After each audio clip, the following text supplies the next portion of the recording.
If you combined the new Jurassic World with Deadpool and Wolverine, you'd get Land of the Lost, and honestly, this one's probably better left in the void. It's day 56 of 365, today's movie, Land of the Lost.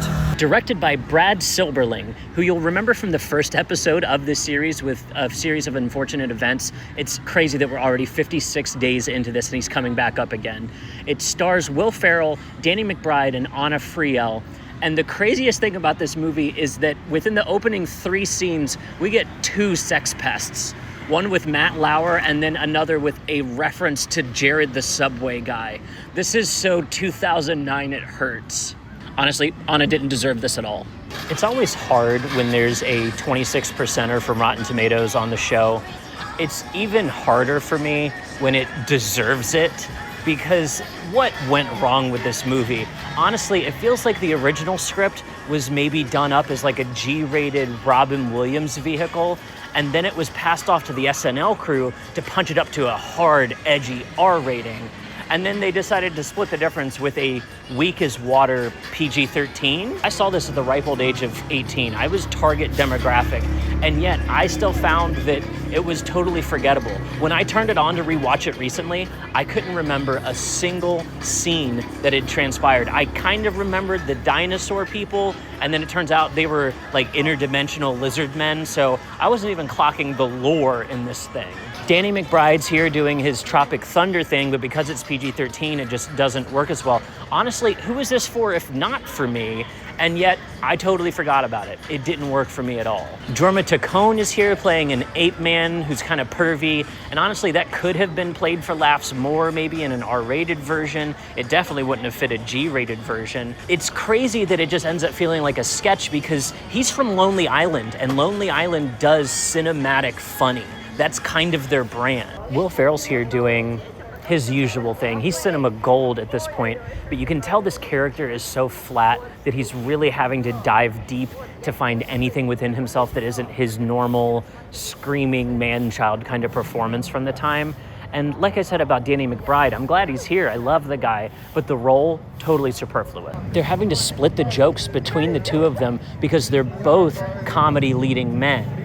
And then we have poor Anna. Thankless is too forgiving a word for what they put this woman through within this role. Not only is she basically only here to be sexually assaulted, but all of her lines are just translating for an ape man, technically making them not even her own lines.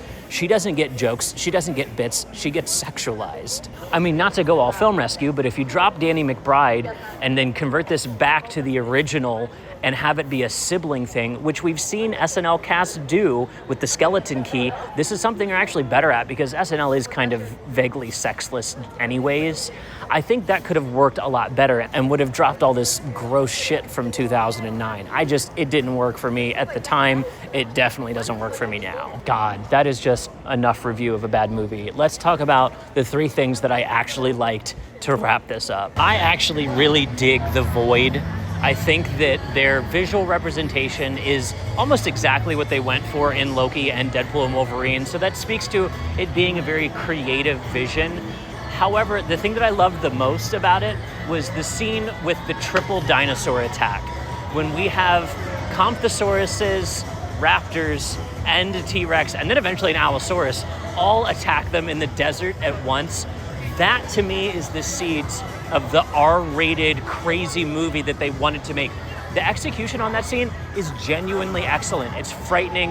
The CGI works well in this harsh lighting. I think this is one of those things that it's a perfect little nugget inside of an otherwise kind of shitty movie. The second thing that I love is the score. We have Michael Giacchino here, and that is the secret sauce. This is the motherfucker that brought us the score to Endgame. Yeah, of course he's gonna show up and not play at all. His score works so well here. Honestly, I think if this movie works for you at all, it's probably because of how effective his score is. We've actually already covered his scores 3 times in this series with Speed, Up, and Star Trek, and he's gonna be back on this series a bunch more with movies like 50-50, the sequel to Star Trek, Avengers a couple times, John Carter of Mars, Jupiter Ascending. The man was working at this time, and it's so cool to see all of his work that leads up to him getting an Avengers Endgame in his repertoire. I think I've given away too much of the master list at this point, though, so if you want to know any more movies that are on the list, go check out the Patreon and join the movie club. I'd love to have you over there, and we could talk about anything that he's made. I'd love to see what you think. And the last thing that I love about this movie is the fact that they got to do it at all. I know this is not a great execution, but Will Ferrell is one of those creatives that I always want to see what he has cooking. This is a really unique idea with not too many fans to actually disappoint, so they really got to swing for the fences. This is the kind of thing that I want to defend, even when it's not great. I feel like Will Ferrell deserves all of the chances. Anytime I see Danny McBride in something, I'm gonna be happy. The man is just a modern gemstone. Hey, that was a pretty good punchline if you ask me. To me, this is the cinema equivalent of playing with the Legos. All the sets are dumped out, the UFO set, the dinosaur set, the space set, the desert set, the jungle set. Everything's laid out, and we get to have a really unique adventure anyways. I don't know if I'll go as far as saying that it's good, but it's good for its effort. I'll give it that. And the fact that I went to see it tells you at least the poster and the trailer made it look good enough to check out. Our next movie on the list is The Taking of Pelham 1, 2, 3. It's great to have a little bit of thrilling Denzel Washington on the plate finally after a kind of shitty movie. So if you want to check that out, I'll see you tomorrow.